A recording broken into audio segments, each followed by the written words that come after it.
നമസ്കാരം. രണ്ട് രാജ്യങ്ങൾ തമ്മിലുള്ള യുദ്ധമുണ്ടാകുമ്പോൾ ഏറ്റവും ശ്രദ്ധാകേന്ദ്രമായി മാറുന്നത് അവിടുത്തെ വ്യോമസേനാ താവളങ്ങളാണ്. വ്യോമസേനയുടെ വിമാനങ്ങൾക്ക് പറന്നു കയറാനും ഇറങ്ങാനുമൊക്കെയുള്ള സംവിധാനങ്ങൾ ഇല്ലാതായാൽ പിന്നെ അവർക്ക് ഒന്നും ചെയ്യാൻ കഴിയാത്ത ഒരവസ്ഥയായിരിക്കും ഉണ്ടാവുക. സ്വന്തമായി പടക്കപ്പലുള്ള രാജ്യങ്ങൾക്ക് പോലും അവിടെ യുദ്ധവിമാനങ്ങൾ സൂക്ഷിക്കുന്നതിന് പരിമിതികളുണ്ട്. അതുകൊണ്ട് തന്നെ വ്യോമസേന താവളങ്ങളൊക്കെ നശിച്ചു പോയാൽ അല്ലെങ്കിൽ അവ ആക്രമിക്കപ്പെട്ടാൽ പിന്നീട് ആ രാജ്യത്തിന് കീഴടങ്ങുകയല്ലാതെ മറ്റു പോംവഴികളില്ല എന്നുള്ളതാണ് വാസ്തവം. കഴിഞ്ഞ ദിവസങ്ങളിൽ ഇന്ത്യ പാകിസ്ഥാന് നൽകിയ ശിക്ഷയും ഇത് തന്നെയായിരുന്നു. അവരുടെ ഏറ്റവും പ്രധാനപ്പെട്ട 3 വ്യോമസേനാ താവളങ്ങളാണ് ഇന്ത്യ തകർത്ത് തള്ളിയത്. നൂർഖാൻ, റഹീമിയ, മുറിദ് എന്നീ 3 സുപ്രധാന വ്യോമസേനാ താവളങ്ങളാണ് പാകിസ്ഥാന് കനത്ത തിരിച്ചടിയായിക്കൊണ്ട് ഇന്ത്യ ആക്രമിച്ചത്. ഇവിടുത്തെ റൺവേകളെല്ലാം തന്നെ പൂർണ്ണമായും തകർന്ന നിലയിലാണ്. ഇവിടെ നിന്ന് വിമാനങ്ങൾക്ക് പറന്നു പോകണമെങ്കിൽ ഇനി കാലങ്ങളേറെ എടുക്കും. ഇതൊക്കെ ഓർമ്മിപ്പിക്കുന്ന 1967 നടന്ന അറബ് യുദ്ധമാണ്. ഇസ്രായേലിനെ ഒരു വശത്തും മറ്റു രാജ്യങ്ങൾ മറുവശത്തുമായി നടത്തിയ ഈ ആക്രമണത്തിൽ അന്ന് ഇസ്രായേൽ സ്വീകരിച്ചതും ഇതേ തന്ത്രം തന്നെയായിരുന്നു. ഇസ്രായേൽ ചെയ്തത് ഈജിപ്തിലെ ഈ കൂട്ടത്തിലെ ഏറ്റവും ശക്തമായ രാജ്യത്തിൻ്റെ മുഴുവൻ വിമാനത്താവളങ്ങൾ, അതായത് സൈനിക താവളങ്ങളെല്ലാം തന്നെ അവർ ആക്രമിക്കുകയായിരുന്നു. ഇതൊരിക്കലും ഈജിപ്റ്റ് പ്രതീക്ഷിച്ചിരുന്നതല്ല. അതിശക്തമായ തോതിൽ ഈ വിമാനത്താവളങ്ങളും അവിടെ ഉണ്ടായിരുന്ന വിമാനങ്ങളും എല്ലാം തന്നെ ഇസ്രായേൽ ബോംബ് ചെയ്യുകയായിരുന്നു. ഇതിൻ്റെ ഫലമായി ഈജിപ്തിന് വൻതോതിലുള്ള നഷ്ടമാണ് സംഭവിച്ചത്. ഈജിപ്തിൻ്റെ യുദ്ധവിമാനങ്ങൾക്ക് പിന്നീട് അങ്ങോട്ട് പറന്നു പോകാനും കഴിഞ്ഞില്ല.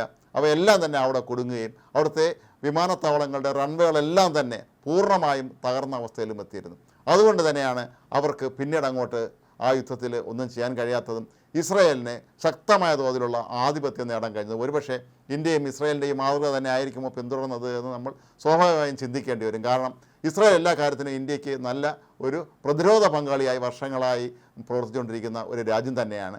അതുകൊണ്ട് തന്നെ ആയിരിക്കാം ഒരുപക്ഷെ ഇത്രയും കൃത്യമായ രീതിയിൽ ഈ സുപ്രധാനമായ വ്യോമസേനാ താവളങ്ങളെ ഇന്ത്യ ആക്രമിച്ചത്. നമ്മൾ ഒന്നോർക്കുക, ഈ നൂർഖാൻ വിമാനത്താവളം എന്ന് പറയുന്ന അവിടുത്തെ VVIPകൾ സഞ്ചരിക്കുന്ന വിമാനത്താവളമാണ്. പാകിസ്ഥാനിലെ പ്രധാനമന്ത്രിയും മന്ത്രിമാരും അവിടുത്തെ സൈന്യത്തിൻ്റെ മേധാവിയും എല്ലാം യാത്ര പുറപ്പെടുന്നതും വരുന്നതുമെല്ലാം ഈ വിമാനത്താവളത്തിലാണ്. ഇവർ സഞ്ചരിക്കുന്ന ആധുനിക സംവിധാനങ്ങളുള്ള എയർഫോഴ്സിൻ്റെ വിമാനങ്ങളൊക്കെ തന്നെ സൂക്ഷിച്ചിരിക്കുന്നതും ഇവിടെ തന്നെയാണ്.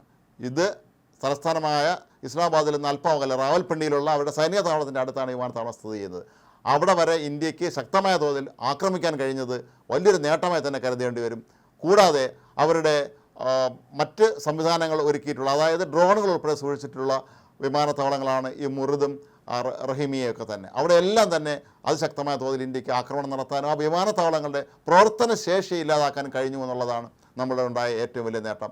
അതിനെ ഒരുപക്ഷെ നേരത്തെ സൂചിപ്പിച്ചതുപോലെ 1967 ഇസ്രായേൽ ഈജിപ്തിന് നേരെ പ്രയോഗിച്ച അതേ വിദ്യ തന്നെ ആയിരിക്കാം ഒരുപക്ഷെ ഇന്ത്യയും വളരെ മികച്ച ഒരു സൈനിക തന്ത്രമായി ഇത് ഇവിടെ പ്രയോഗിച്ചത്. അന്ന് ഇസ്രായേലിൻ്റെ വിമാനങ്ങൾ നേരിട്ട് ചെന്നാണ് അവിടെ ആക്രമണം നടത്തിയത് എങ്കിൽ ഇന്ന് ഇന്ത്യയുടെ പോർവിമാനങ്ങൾക്ക് അങ്ങോട്ട് പോകേണ്ട ആവശ്യം പോലുമില്ല. ഇവിടെ നിന്ന് തന്നെ കാര്യങ്ങൾ നിയന്ത്രിക്കാനും അവരുടെ റൺവേയും മറ്റെല്ലാ സംവിധാനങ്ങളും അവരുടെ വ്യോമസേനാ താവളങ്ങളുമൊക്കെ തകർക്കാൻ കഴിഞ്ഞത് നമ്മുടെ കൃത്യമായ പ്ലാനിങ്ങോട് കൂടി തന്നെയാണ് ഇന്ത്യ മുന്നോട്ട് നീങ്ങിയത് എന്നുള്ളതിൻ്റെ വളരെ വ്യക്തമായ തെളിവായി തന്നെ നമുക്ക് കണക്കാക്കാൻ കഴിയും.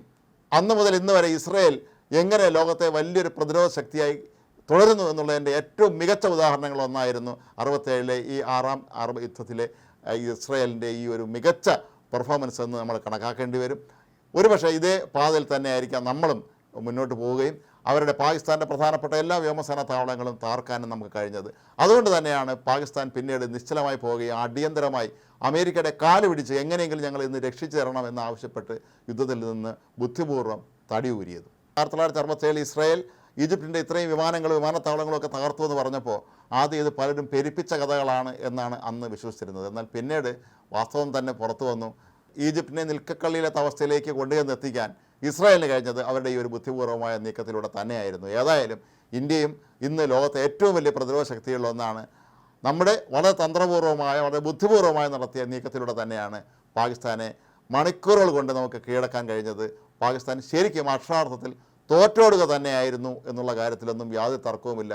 കീഴടങ്ങി തന്നെയാണ് പാകിസ്ഥാൻ അമേരിക്കയുടെ കൈയും കാലും പിടിച്ച് ഇത് സാധിച്ചെടുത്തത് എന്നുള്ളതും 100% ഉറപ്പുമാണ്.